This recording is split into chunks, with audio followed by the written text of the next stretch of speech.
আসসালামু আলাইকুম, সবাই কেমন আছেন? আলহামদুলিল্লাহ আমিও ভালো এবং সুস্থ আছি। সবাই ভালো থাকুন, সুস্থ থাকুন, এই দোয়া করি। কাছে দূরে যে যেখান থেকে আমার ভিডিওগুলো দেখতেছেন সবাইকে জানি অসংখ্য অসংখ্য ধন্যবাদ। তো বরাবরের মতন আরেকটা ভিডিও নিয়ে হাজির হলাম, সবার সাথে শেয়ার করব বলে আশা করি ভালো লাগবে। আর যদি ভালো লেগে থাকে অবশ্যই লাইক শেয়ার কমেন্ট করবেন। তো আমি আজকের ভিডিওটা সকাল থেকেই শুরু করলাম। তো আমি সকালে আজকে চা বানিয়ে নিলাম। আজকে আর কোনো রুটি বানাবো না, আমি বাইরের থেকে তো পাউরুটি কিনে আনছি, তা দিয়ে চা দিয়ে খেয়ে নেব। আর এই তো এখন দুপুরে রান্নার জন্য চলে আসলাম। তো আমি অনেক দিন পরে ভিডিও আপলোড করলাম। তো আশা করি সবাই সুস্থ এবং ভালো আছেন। তো এই তো আমি আজকে পাট শাক রান্না করব। শাকটাকে আমি ধুয়ে নেব। তার দুপুরে কী কী রান্না করব সেটাও সবার সাথে শেয়ার করব। তো আমি তো শাকটা ধুয়ে দুপুরে রান্নার জন্য চলে আসলাম। তো আমি আজকে রুই মাছ দিয়ে পটল দিয়ে রান্না করব, তারপর আবার পাট শাক রান্না করব।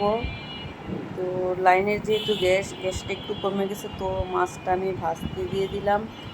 তো মাছটা ভাজা হতে হতে ওখানে আমি পটলগুলো কেটে নেব। তো আমি এভাবেই কাজগুলো করি। এখানে দেখা যায় মাছ ভাজি আর ওখানে সবজিগুলো যাই রান্না করি সেটা কেটে নেই। তো আমি পটলগুলো কেটে নেব, যেহেতু গ্যাসটা একটু কম আছে তাই আমি মাছটা ভাজা হতে হতে পটলগুলো কেটে নেব।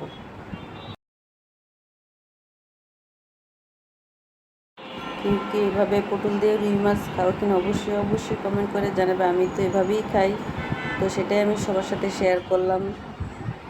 তো আমি শুধু পটল দিয়ে রুই মাছ রান্না করব না, সাথে পটল দিয়ে আমি কিছুটা চিংড়ি মাছও ভুনা করব। তো আমার তো মেজো ছেলেটা কোনো মাছ খায় না, ওর জন্য আবার আলাদা একটু রান্না করতে হয়। তো ওর জন্য আমি আলাদা একটু চিংড়ি মাছ ভুনা করে নেব। তো আমি দুইভাবে পটলগুলো কেটে নেব।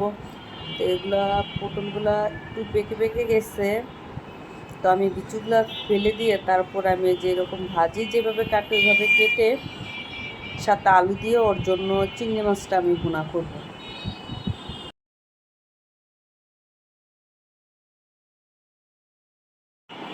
তো আমি যেহেতু অল্প আগুনে মাছটা দিছি তাই আমার মাছটা উঠতে চাচ্ছে না। সাথে তো সরিষার তেল দেওয়াতে একদম ফেনা ফেনা হয়ে গেছে। মাছ হয়েছে কিনা সেটাও আমি বুঝতে পারতেছি না। তো যাই হোক, যেরকম হয় একটা মাছ আমার ওঠা থেকে ভেঙে গেছে।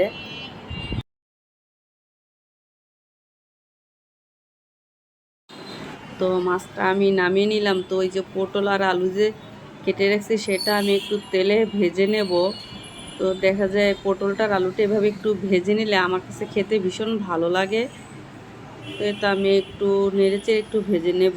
যেহেতু গ্যাস কম তো অল্প আগুনে ভাজা হয়ে যাবে। তো আমি পটলটা নামিয়ে নিয়ে এখন ওই তো চিংড়ি মাছটা একটু ভুনা করে নেব। আমি পেঁয়াজের ভিতরে চিংড়ি মাছটা একটু তেলে ভেজেই আমি এটা মাছটা ভুনা করে নেব।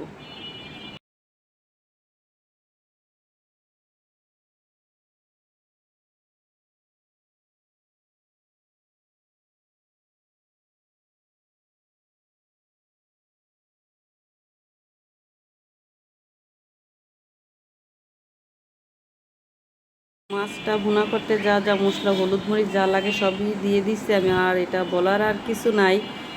তো আমি তো অনেক দিন পরে ভিডিও আপলোড করলাম। তো আমার যে প্রিয় প্রিয় আপুরা এবং ভাইয়ারা আমাকে কেউ ভুলে যাবেন, অবশ্যই আমার পাশে থাকবেন। তো আশা করি এখন থেকে আমি নিয়মিত ভিডিও দিতে পারবো।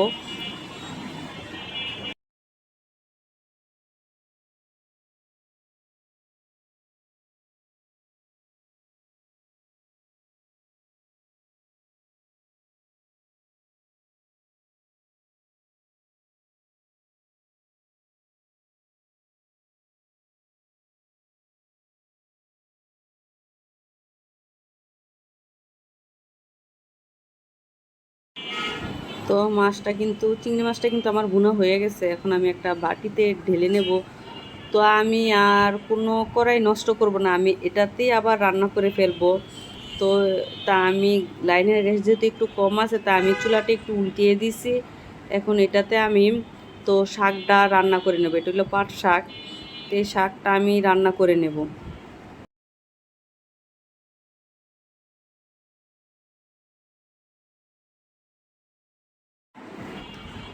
তো আমি কাঁচামরিচ আর লবণ দিয়ে দিলাম। তো আমি তো পাট শাকটা এভাবেই খাই, কে কীভাবে খান অবশ্যই অবশ্যই কমেন্ট করে জানাবেন। তো আমি যেভাবে রান্না করি সেভাবে আমি শেয়ার করলাম। তো আমি গ্যাসটা যেহেতু বেড়ে গেছে, তো আমি পাশের চুলায় শাকটা যে বাগার দেবো তার জন্য তেল আর রসুন পেঁয়াজ দিয়ে দিছি। এমনিতে আমার রান্নাটা খুব দেরি হয়ে গেছে, যেহেতু আমার দুপুরের খাবারটা বাড়ি থেকে যায় আমার হাজব্যান্ডের জন্য। তো এই জন্য আমি দেখা যায় পাশের চুলায় এটা দিয়ে দিলাম যাতে আমার রান্নাটা একটু তাড়াতাড়ি হয়।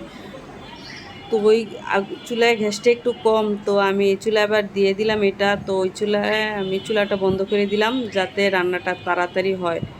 তো সাথে আমার শাশুড়ি মা আমাকে একটু হেল্প করছে, উনি একটু শাকটা নেড়ে দিল। তো আমি শাকটা নামিয়ে এখন আমি যে পটল দিয়ে যে মাছটা রান্না করব সেটাই আমি একটু রান্না করে নেব। তো আমার ভিডিও যদি কারো কোনো অংশ ভালো লেগে থাকে অবশ্যই অবশ্যই আমার চ্যানেলটা সাবস্ক্রাইব করে আমার পরিবারের একজন সদস্য হয়ে আমার পাশে থেকে যাবেন। তো আমার প্রিয় প্রিয় আপুরা এবং ভাইরা অবশ্যই অবশ্যই আমার পাশে থেকে যাবেন। তো আমার ভিডিও যদি ভালো লাগে অবশ্যই লাইক দিবেন এবং অন্যকে দেখার সুযোগ করে দিবেন। তো এটা আমি মশলাটা কষে এখন ওই যে পটলটা আমি ভেজে রাখছিলাম, তো পটলটা তো ভাজার সময় প্রায় অনেকটা হয়ে যায়। তো আমি আর এখানে এক্সট্রা কোনো পানি দেবো না পটলটা কষানোর জন্য, এখন শুধু ঝোলের জন্য পানি দিয়ে দেবো।